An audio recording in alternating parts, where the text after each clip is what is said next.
Hello दोस्तों, स्वागत है आपका अपने इस चैनल फैक्ट स्टडी में। आज की वीडियो में हम बात करने वाले हैं बजट 2024 जो आपका पेश हो चुका है, जिसको कहा गया अंतरिम बजट या वोट ऑन अकाउंट बजट कहा गया। स्पेशली इस बजट को जो कि चुनाव तक रहेगा, चुनाव के बाद फिर दूसरा बजट आएगा, वो पूर्णकालीन बजट होगा जो पूरे वित्तीय वर्ष तक लागू रहेगा। तो इस बजट में क्या क्या घोषणाएं हुई? पहली बात तो ये कोई लंबे समय के लिए बजट है नहीं, तो ज्यादा बड़ी घोषणाएं इसमें हुई नहीं। जो भी हुई हैं उनके बारे में हम सबको पता होना चाहिए, तो उन्हीं को डिस्कस करेंगे।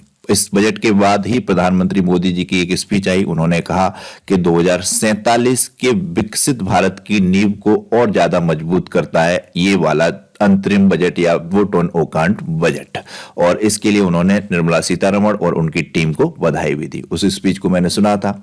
तो इस पीडीएफ को तैयार किया है बजट को समझाने के लिए। तो जानते हैं क्या क्या है। सबसे पहले तो इसके टैक्स स्लैब में किसी प्रकार का कोई चेंजेस किया नहीं गया है। जो टैक्स स्लैब पहले थे वही टैक्स स्लैब रखे गए हैं। ये प्रत्यक्ष कर संग्रह 10 साल में 3 गुना बढ़ा है। इन्होंने बताया, निर्मला सीतारमण जी ने इसी बजट में जो इन्होंने अपना पेश किया बजट, उसी दौरान कि जो डायरेक्ट टैक्सेस होते हैं वो 10 साल में 3 गुना बढ़ गए। पहले मतलब 100 रुपए आते थे डायरेक्ट टैक्स के थ्रू गवर्नमेंट के पास, तो अब 300 रुपए आ रहे हैं। और करदाताओं की संख्या 2.4% की उसमें बढ़ोतरी हुई है। पहले मान लीजिए आप 100 व्यक्ति कर देते थे, तो अब 240 व्यक्ति कर देते हैं। तो ये सरकार के लिए बेनिफिशियल ही है, और ज्यादा उसके खजाने में रुपए आ रहे हैं। तो देश की जनता को भी उम्मीद रहती है कि उसके लिए और अच्छी योजनाएं आए, महंगाई की मार कम हो जब इतना पैसा सरकार के पास आ रहा है। परंतु उसके बावजूद भी लोग महंगाई की मार झेलते हैं। तो करदाताओं का योगदान देश के विकास में काम आ रहा है, ये चीज कही वित्त मंत्री जी ने। हम करदाताओं की सराहना करते हैं, सरकार ने कर दरों को कम किया है, इस तरीके की बात इन्होंने की। पहले की बात कही इन्होंने, ये जो स्पीच दे रही थी उसमें। हालांकि अभी किसी प्रकार की कोई कर दर कम करी गई नहीं है। लागू हो चुकी नई कर योजनाओं के तहत 7 लाख रुपए तक का अब कोई कर नहीं है, ये बात इन्होंने कही। लेकिन हालांकि 3 लाख रुपए तक कर नहीं है, लेकिन उसमें कुछ रिटर्न आ जाता है। कुछ चीजें जब दिखाते हैं लोग बाग अपना मतलब टैक्स फाइल करते हैं या रिटर्न फाइल करते हैं, तो उसमें रिटर्न आ जाता है। उस चीज को लेकर ये गवर्नमेंट कहती है कि 7 लाख रुपए तक का टैक्स फ्री है। और इन्होंने कहा कि कॉर्पोरेट टैक्स भी कम हुआ है, ये चीज ये बता रहे थे, अपना बखान खुद कर रही थी गवर्नमेंट। तो नए फॉर्म 26AS से टैक्स फाइल करना आसान हुआ है। यानी कि अब जो टैक्स फाइल किया जाता है उस फॉर्म का नाम क्या है? 26AS। इसके तहत टैक्स फाइल किया जाता है, और वित्त मंत्री जी ने कहा कि इसके तहत टैक्स फाइल करना आसान हो गया है। तो ये ध्यान रखना है, इंपॉर्टेंट है। जो टैक्स फाइल करने वाला फॉर्म है उसे कहते हैं 26AS। 2013-14 में बताया इन्होंने 93 दिनों की बजाय अब 10 दिन में रिफंड मिल जाता है। रिटर्न जो होता है, रिटर्न फाइल किया जाता है। अगर मतलब कुछ नियम कानून है उसके तहत कहीं कहीं पर आपका पैसा कटता रहता है, कुछ आप विशेष चीजों में इन्वेस्ट करते हैं तो उनका रिटर्न आता है। इस तरीके से ही 7 लाख रुपए तक का टैक्स मतलब टैक्स फ्री हो जाता है, 7 लाख रुपए तक की इनकम। तो इन्होंने कहा कि पहले जो रिटर्न फाइल करते थे फिर जो पैसा आता था वो 93 डेज में आता था 2013-14 तक, अब 10 दिन में ही रिफंड मिल जाता है। लेकिन अगर ये इसमें बहुत रफड़ा रहता है, रिफंड फाइल नहीं करते हैं आप तो आपका पैसा चला भी जाता है, सरकार फिर नहीं देती है। मेरा खुद का एक बार 31,000 रुपए का रिटर्न फाइल नहीं कर पाया तो मेरे 31,000 रुपए चले गए थे। इस तरीके से मामला रहता है इस चीज में। तो इन्होंने ये कहा, और कर दरों आयात दरों में अभी कोई बदलाव नहीं हुआ है। तो ये तो फर्स्ट स्लाइड हो गई। दूसरी स्लाइड पे आते हैं। इसमें क्या है? वित्त मंत्री निर्मला सीतारमण जी ने इसमें यही ऐड है, 11 बजे बजट पेश किया। बजट में वित्त मंत्री जी ने सरकार की उपलब्धियों को गिनाया, जैसा कि पिछले स्लाइड में ही हमने देखा। और इस दौरान वित्त मंत्री जी ने कहा, सरकार लगातार युवाओं के लिए काम कर रही है। साल 2047 तक भारत को विकसित राष्ट्र बनाया जाएगा, ये लक्ष्य रखा। लक्ष्य कभी कभी बढ़ भी जाते हैं, जैसे जीरो कार्बन न्यूट्रल वाला लक्ष्य पहले 2050 तक था, फिर बढ़ाकर 2070 कर दिया गया। तो हो सकता है विकसित राष्ट्र बनाने का लक्ष्य अभी 2047 से आगे भी बढ़ा दिया जाए। लेकिन अभी जो गवर्नमेंट जोर दे रही है वो यही दे रही है कि विकसित राष्ट्र बनाने का लक्ष्य है 2047 तक। वित्त मंत्री ने बताया कि देश में 3000 नए ITI मतलब खोले गए हैं, और इसका फायदा युवाओं को मिल रहा है। देश में 1.40 करोड़ युवाओं को स्किल इंडिया की ट्रेनिंग दी जा रही है। तो ध्यान रखना है, कितने युवाओं को स्किल इंडिया की ट्रेनिंग मिल रही है? 1.40 युवाओं को। इन्होंने बताया 15 नए एम्स खोले गए, 390 नए विश्वविद्यालय खोले गए। ये सब उपलब्धियां बता रही हैं वित्त मंत्री जी, और इनसे पूछा भी जा सकता है पॉइंट 1 के क्वेश्चन, कोई बड़ी बात नहीं है, क्योंकि गवर्नमेंट के रिलेटेड योजनाओं, उनकी बेनिफिशियल वाली चीजों से क्वेश्चन बनते हैं। तो देश में अभी 15 नए एम्स खोलने की बात इन्होंने कही, 390 विश्वविद्यालय बनाने की बात कही। बताया कि देश को समृद्ध युवाओं को पर्याप्त रूप से साधन संपन्न करने और बनाने पर निर्भर कर दिया। राष्ट्रीय शिक्षा नीति 2020 से परिवर्तनकारी सुधार लाए जा रहे हैं। मतलब 2020 अभी लागू नहीं हुई है शिक्षा नीति, आपको पता है नई शिक्षा नीति 2022 में आई थी, परंतु अभी वो पूर्ण रूप से लागू कहाँ हो पाई है। 10 साल लगेंगे, कम से कम 2030 तक वो लागू हो पाएगी। तो उसमें कुछ अभी चेंजेस किए जा रहे हैं, जो कि बच्चों को समग्र और चहुमुखी विकास किया जा रहा है, ये इन्होंने कहा। बजट से उम्मीदें तो बहुत थी, पिछले वाले भी से भी थी, तो इसमें ये स्लाइड भी हमने ऐड की है। बहुत ही इंपॉर्टेंट स्लाइड्स ऐड की हैं। युवाओं को अंतरिम बजट से काफी उम्मीदें थी। पिछले बजट में भी सरकार की ओर से कौशल विकास योजना 4.0 की शुरुआत की गई थी। वित्त मंत्री ने 30 स्किल इंडिया नेशनल सेंटर खोलने का ऐलान किया था। रोजगार निर्माण के लिए 10 लाख करोड़ के निवेश का ऐलान किया था। वहीं 740 एकलव्य मॉडल स्कूलों में अगले 3 सालों में 38,000 टीचर और सहायक स्टाफ की नियुक्ति की गई थी। ये चीज हमने इसलिए ऐड की है कि बजट में ये जितनी घोषणाएं कर देते हैं, जरूरी नहीं है वो इन्हें पूरी ही करना है। अभी कहां पे पूरे हुए? 740 एकलव्य स्कूल खोले नहीं गए। ये 2023 वाला जब 1 फरवरी को बजट आया था, उस टाइम की गई घोषणाएं थी। 38,000 टीचर, सहायक टीचर की स्टाफ की भर्ती की बात कही थी, अभी तक नहीं हुई। तो इस तरीके से ये घोषणाएं तो बजट में कर देते हैं, फिर उसके बाद बताते हैं बजट होता क्या है। बजट की परिभाषा पिछले वीडियो में भी बताई थी। 1 साल का पूरा लेखा जोखा होता है और उसके हिसाब से बताते हैं कि किन किन चीजों से हमें क्या क्या पैसा आ रहा है, कहाँ कहाँ से और कहाँ कहाँ पे हम खर्च कर रहे हैं। उसके बाद हमको बजट अगर मतलब फायदा दे रहा है, प्रॉफिट हो रहा है तो वो प्रॉफिट वाला बजट, लॉस हो रहा है तो लॉस वाला बजट। इस तरीके से पूरे वर्ष का एक लेखा जोखा ही होता है। तो उसमें योजनाएं घोषणाएं होती हैं, लेकिन ये सरकार की कोई गारंटी नहीं उन सबको पूरा ही करे। युवाओं की बढ़ेगी इनकम, इस वाले बजट में इन्होंने कहा है। वित्त मंत्री जी ने बताया कि पीएम मुद्रा योजना के अंतर्गत युवाओं की उद्यमिता से जुड़ी आकांक्षाओं को पूरा करने के लिए 22.5 लाख करोड़ के लिए 43 करोड़ लोन मंजूर कर दिए गए। 43 करोड़ लोन मंजूर कर दिए गए। इसके अलावा निधियों की निधि, स्टार्टअप इंडिया और स्टार्टअप क्रेडिट गारंटी जैसी योजनाओं में भी सरकार की ओर से युवा वर्ग की मदद की जा रही है। युवा रोजगारदाता बन रहे हैं। वित्त मंत्री ने कहा कि आज के टेक सेवी युवाओं के लिए यह एक स्वर्णिम काल है। युवाओं को 50 साल तक इंटरेस्ट फ्री लोन देने के लिए 1 लाख करोड़ रुपए का कोष स्थापित किया जाएगा।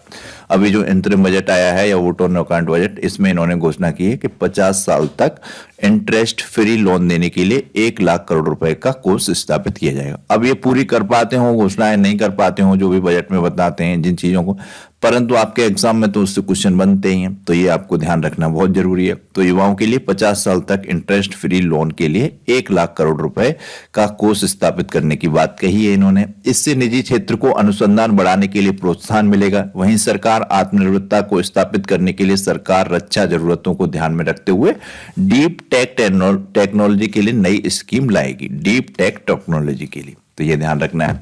यहां पर मालदीव की भी बात हुई इस बजट में, ये भी काफी इंटरेस्टिंग है, इस पर भी जानना चाहिए। बजट डॉक्यूमेंट्स के मुताबिक फाइनेंशियल ईयर 2024 में मालदीव को 400 करोड़ रुपए का आवंटन पहले किया गया था, जो मालदीव के बजट का 1.5% है। पिछले वित्त वर्ष में भारत ने विदेशों को जितना आवंटन किया उसका 6.84% मालदीव को किया गया था। देखिए विदेशों में कहा बहुत सी योजनाएं चलती रहती हैं, भारत भी विदेशों में कहीं कहीं पे यूनिवर्सिटी भी बनवाता है, कहीं कहीं पे पुलों का निर्माण करवाता है। अफगानिस्तान में कई पुल का निर्माण करवाया था उस टाइम, आपको पता हो, लेकिन वहां पर फिर मतलब चेंज हो गया था मामला। और भी चीजों का निर्माण भारत करवाता रहता है, श्रीलंका में बहुत सा पैसा इन्वेस्ट करता है। तो इस तरीके से दूसरे देशों के लिए भी एक बजट में हिस्सा रखा जाता है। तो इस बार मालदीव चर्चा में रहा है, तो उसको जानना जरूरी है कितना उसके लिए रखा गया। अब मालदीव के लिए संशोधित बजट में 770.90 करोड़ रुपए कर दिया गया। 400 करोड़ रुपए से ठीक बढ़ाकर 770.90 करोड़ कर दिया है। बजट में यह रकम दोगुनी हो गई है पहले की अपेक्षा। भारत और मालदीव के संबंध हाल ही में बहुत ही ज्यादा खराब हो गए थे स्थिति, लेकिन भारत को मालूम है मालदीव की अहमियत है। श्रीलंका आके वहां पर बस जाएगा तो ये भारत के लिए नुकसानदायक रहेगा।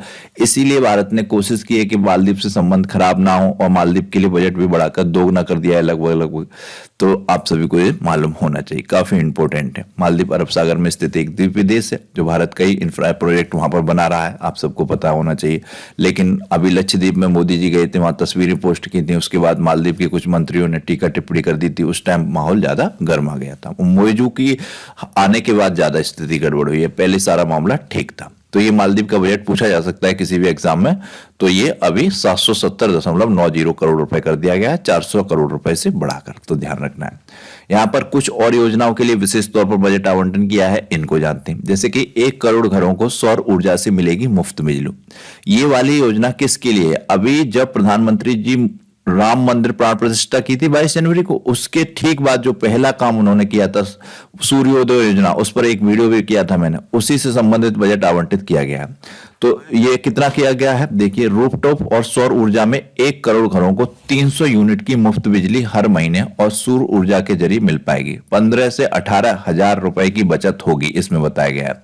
ई व्हीकल की चार्जिंग के लिए बड़े पैमाने पर इंस्टॉलेशन होंगे, इससे कई वेंडर्स को लाभ मिलेगा। तो इसमें बताया जा रहा है कि 18,000 रुपए का कई लोगों को प्रति ईयर लाभ होगा। ये सूर्योदय योजना से ही रिलेटेड है। और 300 यूनिट मुफ्त बिजली दी जाएगी, जो कि पैदा कैसे की जाएगी? सौर ऊर्जा के माध्यम से, तो उससे रिलेटेड है ये।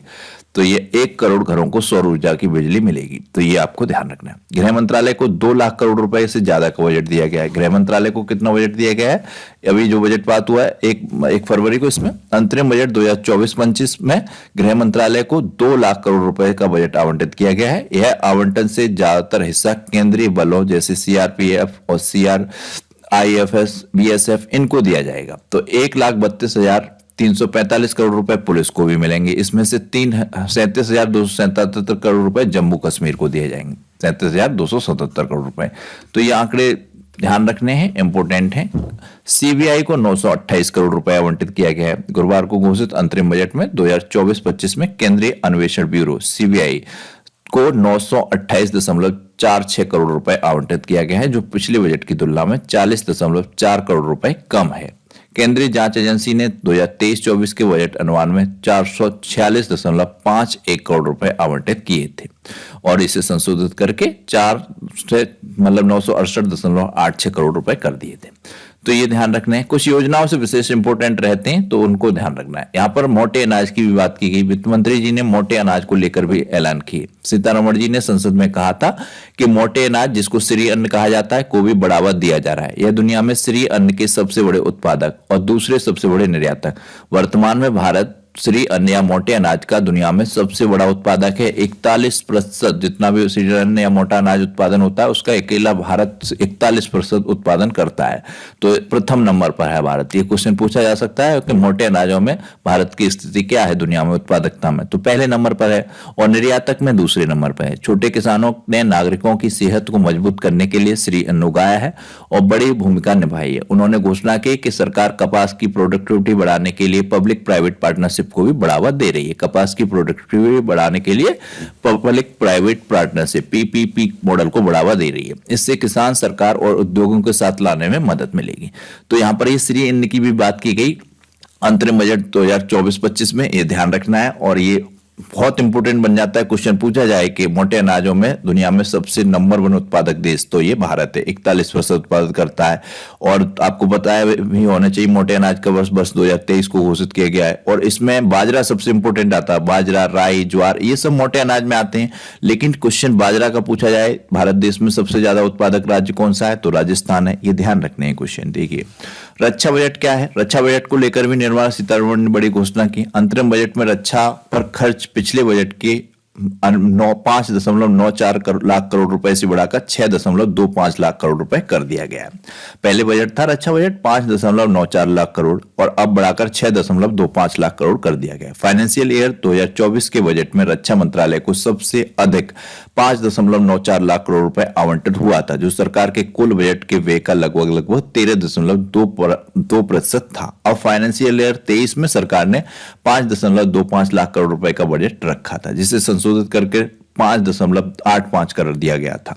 फाइनेंशियल ईयर भारत सरकार ने 5.94 लाख करोड़ रुपए का बजट रखा, जो कि 23-13 में संशोधित किया गया और 1.25% बढ़ाया गया।